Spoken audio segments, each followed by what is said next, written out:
I'm going to introduce the keynote speaker for the evening. His name is Michael Hannigan, great Irish name. And he is the president and co-founder of Give Something Back Office Supplies. How many people have heard of Give Something Back Office Supplies? Okay, all right. Great organization. I was just telling Mike before we started that I suggested to all the other environmental organizations in our building that we collaborate and give our business to Give Something Back because they're such a great organization.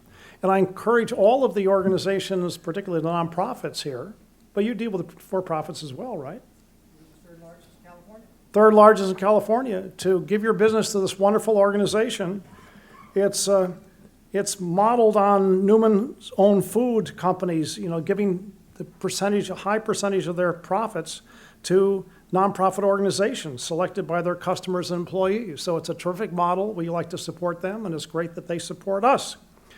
The company is a certified and founding B Corporation, an Alameda County certified green business, and converted to a benefit corporation under California's brand new corporate legal framework. Give Something Back has garnered dozens of awards, including Acterra's highest honor last year. So it's no coincidence that they're here. And Mike will officially welcome us with his insights into the undeniable, if not yet mainstream movement that has brought us here tonight. So please join me in welcoming Mike Hannigan.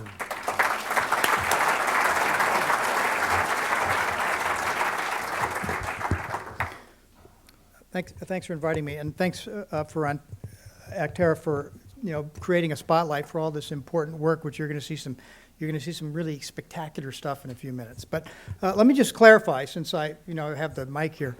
We're an office supply company, and we would love to have everyone as customers, but we want you as customers because we're the lowest price and the best service. I mean, we are a competitive business. We win not because people like the idea that we give the profits away. Every company gives its profits away. I mean, Apple gave $100 billion away. They're not a philanthropic company. They give it away to their stakeholders, which are their stockholders. We don't have stockholders. All of our profits goes to the community through a donation process. But in order to get the profits, we have to compete and offer our customers the best deal. So what we have done is we put the common good, that's the central stakeholder around which all of our operational and strategic decisions are made, is the best interest of the community. And I think that's kind of what brings us all here today. I mean, I was asked when I came in during the interview process, why is this important? And it's a rhetorical question. Why is it important to come here and celebrate, activist environmental advances in the corporate and the governmental world? I mean, it's a rhetorical question. How could anyone possibly say, well, it's not that important, it'll take care of itself? But 25 years ago, that would have been a reasonable answer. So I think what we're here to celebrate tonight is specific examples of really dedicated people putting the common good, some aspect of the common good, at the core of their organizing principles under which they're doing their work life. And that, I think, is a relatively new thing, especially in the business world. And so when I was asked what I wanted to talk about, I wanted to give some kind of a longer view of what I have seen happen over the last 20 years. Because we've been in business for 21 years. I think it's probably not an accident that Acterra started 23 years ago. I think there's some ripple in the force that focused people who are kind of activist-oriented that something's not working here. This is the richest, most powerful country in the history of the world. Yet we can't control, the basic environmental, policies that rule our country. And 46 million American children don't have access to regular health care. It's not that the wealth it's not that the resources aren't available. They're not directed in the way that most of us here, and most of us outside of this room, would see as a fair, equitable, just, and correct way of allocating resources to needs. So I think what I want to do is I want to kind of take a long view over the last 20 years of what has happened to move what has been done in an exceptional way by the award winners tonight as individual actors. But I think the movement towards a more mainstream institutional shift in the way that a redefinition of what legitimate stakeholders can be considered in the function of business or government. And I think there are some fundamental changes. We're still not mainstream. We're still relatively fringe. But we have moved in a long direction towards harnessing a different set of resources, a different set of kind of organizational efforts towards the solution of common good type problems. And I think there's 6 things that I have noticed over the past 20 years, because the stuff that I'm going to talk about really wasn't around 20 years ago. I mean, it's amazing.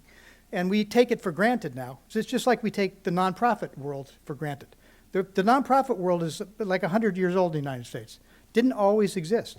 I mean, there's always been generosity, but as an institution, the nonprofit sector, which is a several trillion-dollar sector, evolved over a period of decades into an organizational form. So now if you want to start a nonprofit, it takes you 15 minutes. You know, all the laws, all the organizational structures, the kind of the educational institutions that teach you how to do it, it's all in place, and it was built up over the years. So what's being built up, I think, now in the business sector is are six things that I would mention. And I would ask people to kind of think about these things as they evolve. So the first thing is there's proof of concept now. I mean, there's many companies now that are organized specifically around producing a positive social outcome. Companies like Patagonia, companies like Cliff Bar, Give Something Back as an example, Method, Newman's Own. These are companies that are competitive marketplace entities that compete for consumers' choice and win on the merits. And the result of them winning is the community as a whole benefits. So the proof of concept for socially responsible businesses has been demonstrated so that people who want to start socially responsible businesses can do it. I mean, we patterned our company on a very successful socially responsible business. It took a lot of the risk out of it. We saw that it worked. We said we want to do that, and we applied those principles to the business that we are experts in, which is the office supply. So the successful businesses are out there for people, entrepreneurs to emulate and begin. The second thing that has happened is there's a whole network of organizations similar to with the role of Chamber of Commerce or the National Association of Manufacturers plays in the conventional business world. There are literally hundreds of national, regional, local organizations that allow business people who have a common good agenda at the core of or at a high level of their organizing behavior for them to affiliate with. The Social Venture Network, Business for Social Responsibility, Business Alliance for Living Local Economies, B Corp. I could rattle them off. These organizations really kind of mostly got started in the 90s, the late 90s, early 2000s, and they function as the kind of the clearing grounds and the meeting places for people who want to use business as a tool to accomplish some positive social change, to come together, share best practices, drink beer and all the stuff that you do at your regular business meetings in the conventional world. So those basically organizations are now solid and function, and they have been for the past 20 years. The human resources. 20 years ago, we didn't have anybody from Berkeley or Stanford or Wharton or Ann Arbor or anyone coming knocking on our door saying, hey, I want to work for you. Now we can't fight them off. Literally, the graduate schools of business are producing thousands and thousands of talented business people trained in the mechanics of business who want to work for companies, not just to make a decent living. They do want to make a decent living, but they want to also validate something that they personally value in terms of their role in their community. These people did not exist. They now are absolutely thousands and thousands and thousands, and they're organized. There's an organization called Net Impact, which has a chapter in most major university graduate programs of business. There's I think there's now 18,000 graduate business students that are a member of Net Impact, and the role of Net Impact is to introduce social values into the curriculum of business schools so that those social values can be incorporated into the functioning of the businesses that these students go work in or start themselves. So you've got the organizations, you've got the proof of concept businesses, you've got the human resources. The venture capital now has showed up. 10 years ago, you couldn't get funding for a business that didn't show market rate return on their investment. Now, there are billions, literally billions of dollars that are seeking investments in businesses that can demonstrate a positive social outcome in addition to a financial return, not necessarily a market financial return all the time, but a social outcome. The Google Foundation. They invest only in companies that can demonstrate that the success of that investment accrues to the well-being of the community, either through green tech or medical technology or service to the poor. Omidyar Foundation or the Skoll Foundation. These guys made billions of dollars. They've created foundations, and they understand the power of business to create wealth and resources, and they want that business to be harnessed in a way that accrues to the well-being of the community. Billions of dollars now is seeking to be invested in companies like ours, who basically are market-based but also have a definable social benefit that's incorporated into their values. And now organizations, SOCAP and Investor Circle, they're organizations of professional investors are finding ways to direct their invested money into ways that has a definable social outcome. That didn't exist 20 years ago. The metrics of what the outcomes are relative to the impact on the community. there are legions of scientists, not just scientists, but math wizards and people who are thinking about how do you measure the environmental output, the financial output, all the things that companies want to measure to say, what's our return on investment? Not in financial terms, that's all been done, but on social terms, for the environment, for the employees, for the community as a whole. So the metrics that companies like us can rely on to direct our future behavior, that's all being done for us.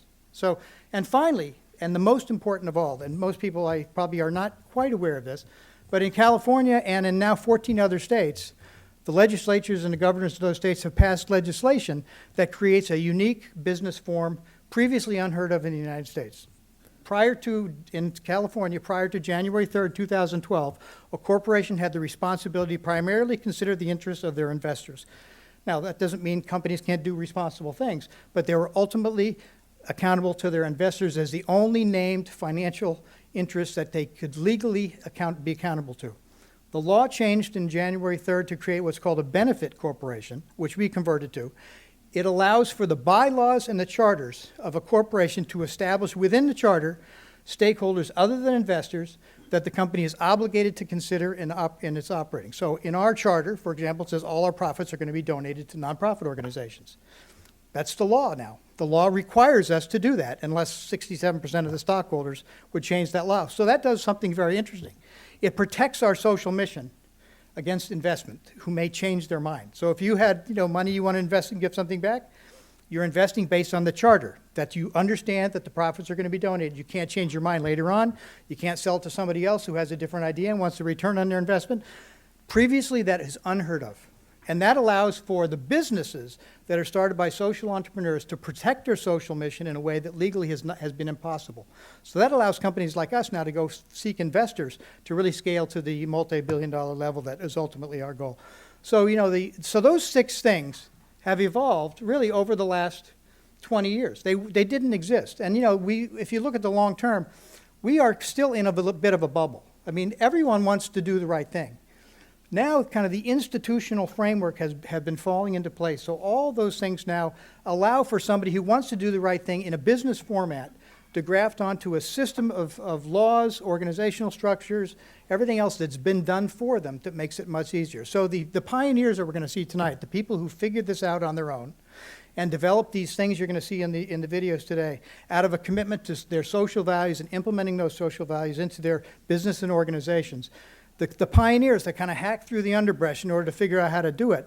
Well, behind them, there's a little bit of a path, and the next people in make a little wider path, and the next thing you know, you've got a highway system that all you got to do is now get on it, and you don't have to do all the hacking. So kind of what was done for us by Newman's Own is being done by a lot of people in this room, and especially the award winners. They're making it much easier for people who want to use their skill sets and their efforts in the business community to create social outcomes. The institutional kind of framework that allows that to happen routinely on the backs of many, many people who are doing things that make it easier is going to happen. So, that is, I think that is a fundamental shift. So the way I would describe it is, in the United States we have the government, we have the nonprofit sector, and we get the private sector, the 3 principal institutions. We're kind of developing this 4th sector. This 4th sector is the power of business in commerce to compete and win on behalf of a larger set of stakeholders so that the power of business can be harnessed on directly, not indirectly through the charitable interests of the people who own those businesses, but directly in a way that definably accrues to the well-being of the community. And I think that's a fundamental shift. And that's not just happening in the United States. It's happening in many, many countries around the world that are having difficulties with the existing institutional frameworks that's supposed to maintain some kind of balance between the needs of the people and the ability of the community, as the society as a large, to create those, to solve those needs. That's kind of breaking down in a lot of places. So many companies are kind of seeking hybrid business models in order to grab that wealth and distribute it in a more fair and equitable way through the marketplace without asking people to make sacrifices in order to accomplish it. So it's as important as it is to see what these people we're gonna celebrate today have done.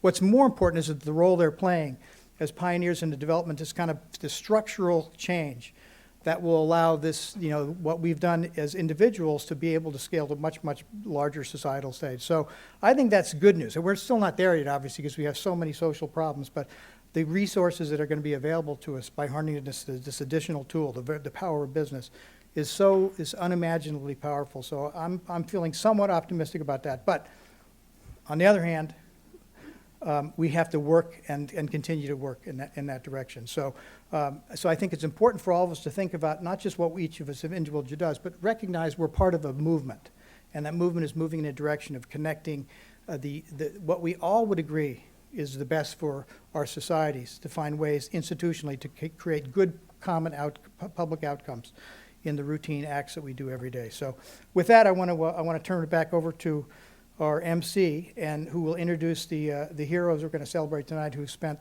their creative energies in creating these great things we're going to see. So thanks you for listening to me.